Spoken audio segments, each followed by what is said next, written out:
तो यार मेरी बोर्ड्स वाली जनता, अगर तुमने अभी तक कुछ भी पढ़ाई नहीं करी है तो तुम्हारे लिए मैंने एक वीडियो अपलोड कर दिया है जिसमें कि मैंने बताया है कि तुम अपनी पढ़ाई को अभी से कैसे शुरू कर सकते हो। उसके अलावा फिजिक्स केमिस्ट्री मैथ की सब्जेक्ट वाइज स्ट्रैटेजी और होल बोर्ड्स की 2 मंथ स्ट्रैटेजी सब कुछ चैनल पे अपलोडेड है। जाके वीडियो सेक्शन से चेक कर सकते हो। They are the best thing that you should watch, क्योंकि उसमें मैंने काफी एक्सप्लेनेशन के साथ सारी चीजों को बताया है। आज की इस वीडियो में हम लोग बात करने वाले हैं सीबीएसई के पेपर पैटर्न के बारे में, जो कि लोगों के हिसाब से चेंज हो चुका है। अब मैं आपको बताऊंगा उसमें क्या क्या चेंजेस हुए हैं और किन किन बातों का आपको ध्यान रखना होगा अपनी प्रिपरेशन में, कि कहीं आप कुछ गलत ना प्रिपेयर कर बैठो और आ कुछ और जाए। तो ये वीडियो होने वाली है काफी डिटेल्ड और मैं चाहता हूं कि इस वीडियो को आप अपने सारे दोस्तों में शेयर कीजिए। एंड वन मोर थिंग, आपका टारगेटेड स्कोर क्या है वो नीचे कमेंट सेक्शन में जरूर लिखना और ये बताना कि अभी आपको क्या लगता है कि आपकी पढ़ाई कितनी % कंप्लीट हुई है, ताकि उससे हमें एक एनालाइजेशन मिल जाए और हम लोग वीडियो उस हिसाब से प्लान कर पाए। So let's go into the video. देखो यार, सीबीएसई के पैटर्न को लेके काफी ज्यादा बवाल उठ रहा है। अब बवाल एज इन कि लोगों को लग रहा है कि सीबीएसई का क्वेश्चन पेपर पैटर्न चेंज हो गया है। मैं आपको एक छोटी सी चीज बताता हूं। हाल ही फिलहाल मैंने एक वीडियो देखी थी। I will not take the creators name because everybody is making video for you only. तो अगर कोई कुछ गलत भी बता देता है तो इट्स अप टू देम, ठीक है। लेकिन मैं तुम्हें बताता हूं, मैंने अभी यूट्यूब पे एक वीडियो देखा है ऐसे ही स्क्रॉल करते करते, और उसमें उस इंसान ने 100 मार्क्स को बाइफरकेट कर रखा था डिफरेंट पार्ट्स में।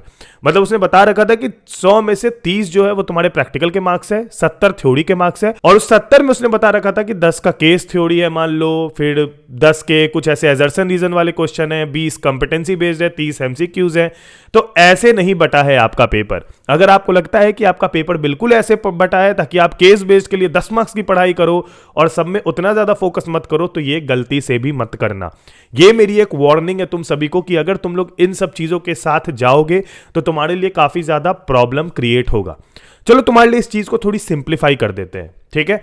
अब देखो, 100 मार्क्स का हमारा एक सब्जेक्ट होता है, ठीक है। अब मैथ्स के केस में हमारा 80 मार्क्स का थ्योरी होता है और फिजिक्स केमिस्ट्री के केस में हमारा 70 मार्क्स का थ्योरी होता है। 10th में भी कुछ ऐसा होता है और हमारे 12th के डिफरेंट स्ट्रीम्स में भी कुछ ऐसा ही होता है कि कुछ मार्क्स आपके प्रैक्टिकल के लिए होते हैं, कुछ मार्क्स आपके थ्योरी के लिए होते हैं। अब सबसे पहली बात, अगर आपका 60 नंबर का भी प्रैक्टिकल आने वाला है, कुछ ऐसे सब्जेक्ट्स हैं एक्स्ट्रा वाले जिसमें कि 40 मार्क्स की थ्योरी होती है, तो अगर आपका 60 नंबर का भी प्रैक्टिकल आने वाला है तो आप ये याद रखो कि वो 60 नंबर जो है आपका, वो आपका स्कूल की तरफ से जाता है। मतलब बेसिकली आपके स्कूल में आते हैं, प्रैक्टिकल होता है, चाय समोसे चलते हैं, तो वो चाय समोसे आपको 60 मार्क्स ला देते हैं उधर के प्रैक्टिकल वाले। अगर आपके यहाँ चाय समोसे चलते हैं तो you are well known enough, ठीक है। अब अगर इन चीजों को हम लोग साइड फेंक, ठीक है, तो आ जाते हैं थ्योरी वाले पार्ट पे। अब थ्योरी में इस साल इंट्रोडक्शन हो गया कि भैया बहुत हाई अमाउंट में एमसीक्यूज होंगे, बहुत हाई अमाउंट में competency based theoretical question, derivations, formulas, numericals, blah blah blah, ठीक है। अब आपको मैं एक चीज बिल्कुल क्लियर बता दूं, हम भी तुम्हारे ही तरह बने थे, ठीक है। अब क्या बने थे वो तुम वेल नोन जानते हो। हम भी जब 2019 में हम लोग पढ़ते थे तो हम लोग देखते थे कि भैया फिजिक्स का एक ब्लूप्रिंट आ रखा है, इस चैप्टर से इतने मार्क्स का, इस चैप्टर से इतने मार्क्स का, इस चैप्टर से इतने मार्क्स का, जो सीबीएसई खुद रिलीज करती है, ठीक है। Paper was not at all following the blueprint. एक चैप्टर से कम 20 मार्क्स के क्वेश्चन थे जिसमें लिखा था कि 7 मार्क्स का आएगा। तो मैं आपको बस इतना ही बता सकता हूं कि ये जो होता है ये 100% कभी फॉलो नहीं होता। तो अगर आपको कोई बता रहा है कि 10 मार्क्स का केस स्टडी, 7 मार्क्स का ये, 5 मार्क्स का ये, तो it is not really applicable. It might apply, there is a chance, but ऐसा बिल्कुल मत सोचना कि किसी एक कैटेगरी के क्वेश्चन या किसी एक कैटेगरी की चीज या कोई एक चैप्टर पूरा वेटेज खाएगा। मैं आपको बता दूं कि मैथ्स के पेपर में मेरे टाइम पे कैलकुलस का हमें पता था कि 35 मार्क्स आता है, हमें पता था कि बाकी सारे चैप्टर्स 45 मार्क्स के आते हैं, वेक्टर 3D कुछ 7-8 नंबर का आएगा। आपको मैं बता दूं कि लगभग 45 मार्क्स पूरा कैलकुलस था और पूरा 12 मार्क्स वेक्टर 3D था, और बाकी जितने भी चैप्टर्स हैं उनसे 2-3 मार्क्स के क्वेश्चन आ रखे थे। तो आपको मैं बता दूं कि अगर आप पूरी तरीके से ब्लूप्रिंट फोकस्ड पढ़ाई कर रहे हो तो इट इज रॉन्ग। मैंने आपको ब्लूप्रिंट तभी फोकस करने बोला है जब उस ब्लूप्रिंट में आपको बस ये देखना होगा कि आपके एक चैप्टर पे कितना ज्यादा टाइम लगता है, उसमें नंबर ऑफ पीरियड्स लिखे होते हैं, जिससे कि आप ये अनुमान लगा पाते हो कि मुझे कौन से चैप्टर पे ज्यादा टाइम देना है और कौन से चैप्टर पे कम टाइम देना है, और आप इजी, मॉडरेट, हार्ड को भी क्लासिफाई कर पाते हो उससे। उसके अलावा उसको इस पर्सपेक्टिव से मत देखो कि इस चैप्टर से इतने मार्क्स का आएगा। It is not at all compulsory, पहले ही बता दे रहा हूं, ठीक है।